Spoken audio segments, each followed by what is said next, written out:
હની ટ્રેપમાં ફસાવી 50 લાખ રૂપિયાની માંગણી કરનાર આરોપીઓ પોલીસના સકંજામાં આવી ગયા છે। પોલીસે યુવતી સહિત 2 આરોપી પકડી પાડ્યા છે। કેસમાં ફરિયાદીની ફોઈના દીકરાની પણ સંડોવણી સામે આવી છે।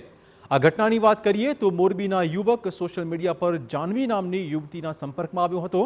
યુવતીએ યુવકને જૂનાગઢના ભેંસાણ નજીક મળવા માટે બોલાવ્યો હતો, જ્યાં યુવક અને તેના ફોઈનો દીકરો બંને સાથે પહોંચ્યા હતા। યુવતી સાથે પોતાની કારમાં જ્યારે તેઓ ભેંસાણ નજીક પહોંચ્યા ત્યારે 4 લોકોએ રસ્તો આંતરીને યુવકને હની ટ્રેપમાં ફસાવવાની ધમકી આપી 10 લાખ રૂપિયાની માંગણી કરી હતી। ગીરી ઉર્ફે ભાણો ગોસાઈ જાનવી આ ઉપરાંત 3 ઇસમો આ તમામને 6 આરોપીની ટોળકી બનાવી અને આ ફરિયાદીની પાસેથી 10 લાખ રૂપિયા જે એના એકાઉન્ટમાં હતા, જે તેને જમીન વેચવાથી તેના એકાઉન્ટમાં આવેલા હોય, આ પડાવી લેવા માટે છે એ ફરિયાદીના ફઈના દીકરો કિશનની મદદ લઈ અને તેનું અપહરણનું આખું નાટક ઊભું કરી અને આ પ્રયત્ન કરવામાં આવેલો છે। તો ભેંસાણ પોલીસ સ્ટેશનમાં આ બાબતે હની ટ્રેપનો ગુનો દાખલ કરવામાં આવેલો છે। આ ઉપરાંત ગુનાહિત કાવતરાની કલમનો પણ ઉમેરો કરવામાં આવશે।